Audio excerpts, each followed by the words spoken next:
ಇನ್ನು ಮುಂದಿನ ಪದ್ಯ ಹೀಗಿದೆ.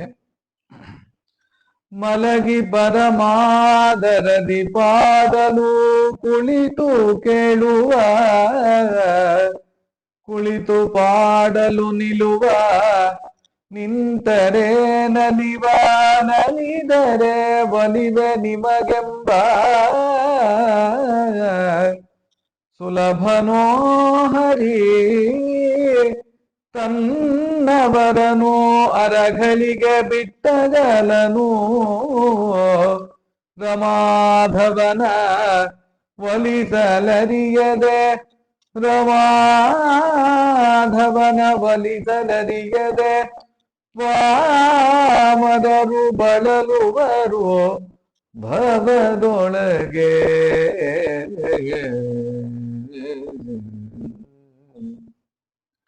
ಮಲಗಿ ಪರಮಾದರದಿ ಪಾಡಲು ಕುಳಿತು ಕೇಳುವ, ಕುಳಿತು ಪಾಡಲು ನಿಲುವ, ನಿಂತರೆ ನಲಿವ, ನಲಿದರೆ ಒಲಿವೆ ನಿಮಗೆಂಬ ಸುಲಭನೋ ಹರಿ ತನ್ನವರನು ಅರಗಳಿಗೆ ಬಿಟ್ಟಗಲನು. ರಮಾಧವನ ಒಲಿಸಲರಿಯದೆ ಪಾಮರರು ಬಳಲುವರು ಭವದೊಳಗೆ. ಮಲಗಿ ಪರಮಾದರದಿ ಪಾಡು, ಮಲಗಿಕೊಂಡು ಅತ್ಯಂತ ಆದರದಿಂದ ಹಾಡಿದ್ಯಾರು? ಭೀಷ್ಮಾಚಾರ್ಯರು.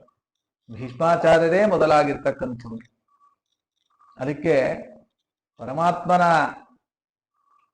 ಧ್ಯಾನಕ್ಕೆ ಅಥವಾ ಪರಮಾತ್ಮನ ನಾಮಸ್ಮರಣೆಯನ್ನ ಮಾಡಲಿಕ್ಕೆ, ಪರಮಾತ್ಮನ ಮಹಾತ್ಮೆಯನ್ನ ಗಾನ ಮಾಡಲಿಕ್ಕೆ ಕಾಲದ ನೇಮ ಇಲ್ಲ ಅಂತ ಒಂದು ವಿಷಯವನ್ನ ಇಲ್ಲಿ ತಿಳಿಸ್ತಾ ಇದ್ದಾರೆ. ಇಲ್ಲಿ ಯಾವುದೇ ರೀತಿಯಾದಂತಹ ಕಾಲ ನೇಮ ಇಲ್ಲ. ಯಾವುದೇ ಅವಸ್ಥೆಯಲ್ಲಿರ್ಲಿ ಪರಮಾತ್ಮನ ನಾಮಸ್ಮರಣೆಗೆ ಈ ಕಾಲ ಅಂತ ಇಲ್ಲ. ನಾವು ಹಾಗೆ ಮಾಡ್ಕೊಂಡಿದೀವಿ ಅಷ್ಟೇ. ಇಂತಹ ಕಾಲದಲ್ಲಿ, ಸಂಧ್ಯಾ ವಂದನೆ ಕಾಲದಲ್ಲಿ, ದೇವ ಪೂಜೆ ಕಾಲದಲ್ಲಿ ಮಾತ್ರ ಪರಮಾತ್ಮನ ಸ್ಮರಣೆ. ಅದು ಬಿಟ್ಟು ಹೊರಗೆ ಬಂದಾಗ ಎಲ್ಲವೂ ಸಂಪೂರ್ಣವಾಗಿ ವಿಸ್ಮರಣೆ, ಯಾವ ಸ್ಮರಣೆಯೂ ಇರೋದಿಲ್ಲ. ಅದನ್ನ ನಾವು ಹಾಗೊಂದು ಚೌಕಟ್ಟು ಹಾಕೊಂಡ್ಬಿಟ್ಟಿದೀವಿ ಅಷ್ಟೇ. ಅಚ್ಯುತಾಯ ನಮಃ, ಅನಂತಾಯ ನಮಃ, ಗೋವಿಂದಾಯ ನಮಃ ಅಂತ ಅಂದಾಗ ಎಲ್ಲ ಕರ್ಮಗಳ ಕೊನೆಯಲ್ಲಿ ಅದನ್ನ ಹೇಳಬೇಕು. ಸಂಧ್ಯಾ ವಂದನೆ ಮಾಡಿದಾಗ ಮಾತ್ರ ಕೊನೆಯಲ್ಲಿ ಹೇಳಬೇಕು, ದೇವ್ರ ಪೂಜೆ ಮಾಡಿದಾಗ ಮಾತ್ರ ಕೊನೆಯಲ್ಲಿ ಹೇಳಬೇಕು ಅಂತ ಹಾಗೊಂದು ನಿಯಮ ನಾವು ಹಾಕೊಂಡಿದೀವಿ ಅಷ್ಟೇ. ಹಾಗಿಲ್ಲ ನಿಯಮ ಅಂತಾರೆ. ಮಲಗಿಕೊಂಡು ಹಾಡಬಹುದು, ಆದ್ರೆ ಹೇಗೆ ಹಾಡಬೇಕು? ಪರಮಾದರದಿ ಪಾಡಲು. ಪರಮಾದರ ಅಂದ್ರೆ ಭಕ್ತಿಯಿಂದ ಹಾಡಬೇಕು. ಹೇಗಿರ್ಬೇಕು ಭಕ್ತಿ ಅಂತಂದ್ರೆ ಅದಕ್ಕೆ ಆಚಾರ್ಯರು ಬಿಡಿಸ್ತಾರೆ. ಪರಮಸ್ನೇಹ ಸಂಯುಕ್ತೋ ಯಥಾರ್ಥ ಜ್ಞಾನತೋ ಭವೇ ಸಾ ಭಕ್ತಿ ರೀತಿ ವಿಜ್ಞೇಯಂ ಸಾಧನಂ ಭೋಗ ಮೋಕ್ಷಯೋಹೋ ಅಂತ. ಪರಮಸ್ನೇಹ, ಪರಮಾತ್ಮನಲ್ಲಿ ಉತ್ಕೃಷ್ಟವಾಗಿರ್ತಕ್ಕಂತಹ ಸ್ನೇಹದಿಂದ ಕೂಡಿರುವಂತಹ ಭಕ್ತಿ ಮತ್ತೆ ಯಥಾರ್ಥ ಜ್ಞಾನದಿಂದ ಬಂದಿರಬೇಕದು. ಯಥಾರ್ಥ ಜ್ಞಾನದಿಂದ ಹುಟ್ಟಿರ್ತಕ್ಕಂತಹ ಭಕ್ತಿ ಏನಿದೆ, ಆ ಭಕ್ತಿಯೇ ಮೋಕ್ಷಕ್ಕೆ ಸಾಧನ ಅಂತ ಆಚಾರ್ಯರು ಸ್ಪಷ್ಟವಾಗಿ ನಮಗೆ ತಿಳಿಸ್ತಾ ಇದ್ದಾರೆ. ಅಂತಹ ಪರಮಾದರದಿಂದ ಅಂದ್ರೆ ಪರಮಾತ್ಮನ ಮಹಾತ್ಮೆಯನ್ನ ತಿಳ್ಕೊಂಡು ಅವನಲ್ಲಿ ಸಂಪೂರ್ಣವಾದಂತಹ ಸ್ನೇಹವನ್ನ ಮಾಡಿ, ಉತ್ಕೃಷ್ಟವಾದ ಸ್ನೇಹವನ್ನ ಮಾಡ್ತಾ ನೀನೇ ಗತಿ ನೀನೇ ಮತಿ ಅಂತ ಅವನಲ್ಲೇ ಶರಣಾಗತರಾಗಿ ಹೋಗಿ ಅತ್ಯಂತ ಆದರದಿಂದ ಯಾರು ಪಾಡ್ತಾ ಇದ್ದಾರೆ, ಪರಮಾದರದಿ ಪಾಡಲು, ಅವರಿಗೆ ಅವರ ಹತ್ತಿರ ಬಂದು ಕುಳಿತು ಕೇಳುವ. ಕೂತ್ಕೊಂಡು ಕೇಳಿದ, ಕೃಷ್ಣ ರೂಪಿಯಾಗಿ ಬಂದು ಭೀಷ್ಮಾಚಾರ್ಯರು ಮಾಡಿರುವಂತಹ ಸ್ತೋತ್ರಕ್ಕೆ ಒಲಿದು ಪರಮಾತ್ಮ ಕೂತ್ಕೊಂಡು ತಾನು ವಿಶೇಷವಾಗಿ ನೆಲೆಸಿ, ಅವರ ಬಳಿ ನೆಲೆಸಿ ತಾನು ಆ ಸ್ತೋತ್ರವನ್ನ ಶ್ರವಣವನ್ನ ಮಾಡಿದ. ಹಾಗೆ ಇಲ್ಲೂ ಕೂಡ ಎಷ್ಟೋ ಬಾರಿ ಅವಸ್ಥೆಗಳು ಬಂದಿರತ್ತೆ, ಮಲಕ್ಕೊಳ್ಳುವಂತಹ ಪರಿಸ್ಥಿತಿನೇ ಬಂದ್ಬಿಟ್ಟಿರುತ್ತೆ. ಎಷ್ಟೋ ಜನಗಳು ಬೆಡ್ ರಿಡನ್ ಆಗಿರ್ತಾರೆ. ಹಾಗಾದ್ರೆ ಅವರೆಲ್ಲ ಏನು ಸಾಧನೆಯೇ ಇಲ್ವಾ ಅಂತಂತಂದ್ರೆ ಸಾಧನೆ ಖಂಡಿತ ಇದೆ. ಯಾವ್ಯಾವ ಅವಸ್ಥೆ ಭಗವಂತ ನಮಗೆ ಆಯಾ ಕಾಲಕ್ಕೆ ಯಾವ್ಯಾವ ಅವಸ್ಥೆಯನ್ನ ಕೊಡ್ತಾನೋ ನಮಗ್ ಗೊತ್ತಿಲ್ಲ. ಆ ಅವಸ್ಥೆಯನ್ನ ಕೊಟ್ಟಾಗ ಅಲ್ಲೇ ಮಲ್ಕೊಂಡೇ ಅತ್ಯಂತ ಆದರದಿಂದ ಹಾಡಬೇಕು. ಮಲಗೆ ಪರಮಾದರದಿ ಹಾಡಲು. ಆಗ ಆ ಅವಸ್ಥೆಯಲ್ಲಿ ಹಾಡಿದ್ರೂ ಕೂಡ ಕುಳಿತು ಕೇಳುವ. ಎಲ್ಲಿ ಕೂತ್ಕೊಂಡಿದ್ದಾನೆ? ಪರಮಾತ್ಮ ಬಿಂಬರೂಪಿಯಾಗಿ ಹೃತ್ಕಮಲ ಮಧ್ಯ ನಿವಾಸಿಯಾಗಿ ಎಲ್ಲ ಜೀವರಾಶಿಗಳ ಅಂತರ್ಯಾಮಿಯಾಗಿ ಪರಮಾತ್ಮ ಇದ್ದಾನೆ. ಅಂತಹ ಪರಮಾತ್ಮ ಅಲ್ಲಿ ಕೂತ್ಕೊಂಡು ತಾನು ಕೇಳ್ತಾ ಇರ್ತಾನಂತೆ. ಆ ಗಾನವನ್ನ, ಆ ಸ್ತೋತ್ರವನ್ನ ಪರಮಾತ್ಮ ಕೇಳಿಸ್ಕೊಳ್ತಾನೆ. ಮತ್ತೆ ಪಾಡಲು ಕುಳಿತು ಕೇಳುವ, ಕುಳಿತು ಪಾಡಲು ನಿಲುವ ನಿಂತರೆ ನಲಿವ ನಲಿದರೆ ಒಲಿವ ನಿಮಗೆಂಬ. ಕುಳಿತು ಪಾಡಲು ನಿಲುವ, ಕೂತ್ಕೊಂಡು ಹಾಡಿದಾಗ ಆ ವಿಶಿಷ್ಟವಾಗಿರ್ತಕ್ಕಂತಹ ಆಸನವನ್ನ ಹಾಕೊಂಡು ಧ್ಯಾನವನ್ನ ಮಾಡ್ತಾ ಪರಮಾತ್ಮನನ್ನ ಸ್ತೋತ್ರ ಮಾಡಿದ್ವಿ ಅಂತಂತಾದ್ರೆ ಪರಮಾತ್ಮ ನಿಲುವ, ತಾನು ಬಂದು ದರ್ಶನವನ್ನ ಪರಮಾತ್ಮ ಕೊಡ್ತಾನೆ. ಈ ಕುಳಿತು ಪಾಡಲು ಅಂದ್ರೆ ಏಕಚಿತ್ತದಿಂದ ಪರಮಾತ್ಮನ ಧ್ಯಾನವನ್ನ ಮಾಡಿದಾಗ ಆಗ ಪರಮಾತ್ಮ ತಾನು ತನ್ನ ದರ್ಶನವನ್ನ ಕೊಡ್ತಾನೆ. ಕುಳಿತು ಪಾಡಲು ನಿಲುವ, ನಿಂತರೆ ನಲಿವ. ನಿಂತರೆ ಯಾವುದು ನಿಲ್ಲಬೇಕು? ನಿಂತುಕೊಂಡು ಸ್ತೋತ್ರವನ್ನ ಮಾಡಿದಾಗ ಪರಮಾತ್ಮ ನಲಿತಾನೆ ಅನ್ನೋದು ಒಂದು ಸಾಮಾನ್ಯವಾದ ಅರ್ಥ. ನಿಂತುಕೊಂಡು ಸ್ತೋತ್ರ ಮಾಡಿದವರು ಧ್ರುವ ಮಹಾರಾಜರು. ಧ್ರುವ ಮಹಾರಾಜರ ಸ್ತೋತ್ರಕ್ಕೆ ಒಲಿದಿದ್ದಾನೆ ಪರಮಾತ್ಮ, ಹೌದು. ಆದ್ರೆ ಯಾವುದು ನಿಂತ್ಕೋಬೇಕು?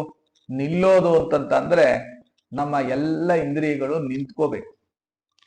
ಅಂದ್ರೆ ಏಕಾಗ್ರ ಚಿತ್ತದಿಂದ ಎಲ್ಲ ಏಕಾದಶ ಇಂದ್ರಿಯಗಳನ್ನೂ ಕೂಡ ಒಟ್ಟುಗೂಡಿಸಿಕೊಂಡು ಅದನ್ನ ಹಿಡಿತದಲ್ಲಿಟ್ಟುಕೊಂಡು ಸ್ತೋತ್ರವನ್ನ ಮಾಡಿದಾಗ ನಿಂತರೆ ನಲಿವ. ಆಗ ಪರಮಾತ್ಮ ವಿಶೇಷವಾಗಿ ನಲಿತಾನಂತೆ, ತುಂಬಾ ಸಂತೋಷ ಪಡ್ತಾನಂತೆ. ನಲಿವ, ಮತ್ತೆ ನಲಿದರೆ ಒಲಿವ. ನಲಿಬೇಕು ಅಂದ್ರೆ ಯಾವಾಗ ಈ ಇಂದ್ರಿಯಗಳು ಪರಮಾತ್ಮನ ಜ್ಞಾನಾನಂದಾದಿ ಗುಣಗಳಲ್ಲಿ ನಲೀತಾ ಇರುತ್ತೆ, ಅಂದ್ರೆ ಅದರಲ್ಲಿ ಸಂತೋಷವನ್ನ ಪಡುತ್ತೆ. ಆ ಇಂದ್ರಿಯಗಳು ಯಾವಾಗ ಪರಮಾತ್ಮನ ಗುಣಗಳಲ್ಲಿ ಸಂಚಾರವನ್ನ ಮಾಡ್ತಾ ಇರುತ್ತೆ, ಅವಾಗ ಒಲಿವ. ಆಗ ಪರಮಾತ್ಮ ಪ್ರತ್ಯಕ್ಷನಾಗಿ ಒಲಿತಾನಂತೆ. ನಲಿದರೆ ಒಲಿವ ನಿಮಗೆ ಎಂಬ, ನಿಮಗೆ ನಾನು ಈ ರೀತಿಯಾಗಿ ಮಾಡುತ್ತೇನೆ. ನೀವು ಮಲಗಿ ಪಾಡಿದ್ರೂ ನಾನು ಕೇಳ್ತೇನೆ, ನೀವು ಕೂತ್ಕೊಂಡು ಹಾಡಿದ್ರು ನಾನು ನಿಂತ್ಕೊಂಡು ಕೇಳ್ತೇನೆ, ನೀವು ನಿಂತರೆ ನಾನು ನಲಿತೇನೆ ಅಂತ. ನಲಿವ ನಲಿದರೆ ಒಲಿವೆ ನಿಮಗೆಂಬ, ನೀವು ನಲಿದರೆ ನಾನು ನಿಮಗೆ ಒಲಿತೇನೆ ಅಂತ ಪರಮಾತ್ಮ ವಿಶೇಷವಾಗಿ ತಿಳಿಸ್ತಾ ಇದ್ದಾನೆ. ಒಲಿವೆ ನಿಮಗೆಂಬ ಸುಲಭನೋ ಹರಿ ತನ್ನವರನು ಅರೆಗಳಿಗೆ ಬಿಟ್ಟಗಲನು. ಪರಮಾತ್ಮ ಅತ್ಯಂತ ಸುಲಭ ಅಂತೆ. ತಸ್ಮಾತ್ ಸರ್ವೇಷು ಕಾಲೇಶು ಮಾಂ ಅನುಸ್ಮರ ಮುದ್ಯಚ ಅನನ್ಯ ಚೇತಾ ಸತತಂ ಯೋ ಮಾಂ ಸ್ಮರತಿ ನಿತ್ಯಶಃ ತಸ್ಯಾಹಂ ಸುಲಭಂ ಪಾರ್ಥ ಅಂತ ಕೃಷ್ಣ ಗೀತೆಯಲ್ಲಿ ತಿಳಿಸಿದ್ನಲ್ಲ. ಯಾರು ನಿರಂತರವಾಗಿ ನನ್ನ ಸ್ಮರಣೆಯನ್ನ ಮಾಡ್ತಾ ಇರ್ತಾರೆ ಅಂಥವರಿಗೆ ನಾನು ಅತ್ಯಂತ ಸುಲಭನಾಗಿದ್ದೇನೆ, ಅಂಥವರಿಗೆ ನಾನು ಒಲಿತೇನೆ ಅಂತ ಕೃಷ್ಣ ಗೀತೆಯಲ್ಲಿ ಅರ್ಜುನನಿಗೆ ಮಾತನ್ನ ಕೊಟ್ಟಿದ್ದಾನೆ. ಅದರಂತೆ ಪರಮಾತ್ಮ ತಾನು ವಿಶೇಷವಾಗಿ ಭಕ್ತರಿಗೆ ಅನುಗ್ರಹವನ್ನ ಮಾಡ್ತಾನೆ. ಸುಲಭನೋ ಹರಿ ತನ್ನವರನು ಅರೆಗಳಿಗೆ ಬಿಟ್ಟಗಲನು. ತನ್ನವರು ಅಂತಂದ್ರೆ ತನ್ನ ಭಕ್ತರು ಯಾರು ಅವಿಚ್ಛಿನ್ನವಾಗಿ ಪರಮಾತ್ಮನಲ್ಲಿ ಭಕ್ತಿಯನ್ನ ಮಾಡ್ತಾ ಇರ್ತಾರೆ ಅಂತಹ ಭಕ್ತರನ್ನ ಅರೆಗಳಿಗೆ ಬಿಟ್ಟಗಲನು. ಒಂದು ಕ್ಷಣವೂ ಬಿಟ್ಟಗಲೋದಿಲ್ಲ, ಬಿಟ್ಟಗಲನು. ಅವರನ್ನ ಬಿಟ್ಟು ಇರೋದಿಲ್ಲ, ಬಿಟ್ಟು ಹೋಗೋದಿಲ್ಲ. ನಿರಂತರವಾಗಿ ತಾನು ರಕ್ಷಣೆಯನ್ನ ಮಾಡ್ತಾ ಇರ್ತಾನೆ. ಬಿಟ್ಟಗಲನು ರಮಾಧಮನೊಲಿಸಲರಿಯದೆ ಪಾಮರರು ಬಳಲುವರು ಭವದೊಳಗೆ. ಇಂತಹ ಪರಮಾತ್ಮನನ್ನ ಒಲಿಸಲು ಅರಿಯದೆ, ಹೀಗೆ ಒಲಿಸಲಿಕ್ಕೆ ಇರ್ತಕ್ಕಂತಹ ಬೇಕಾದಷ್ಟು ಮಾರ್ಗಗಳು ಹೇಳಿದ್ದಾರೆ.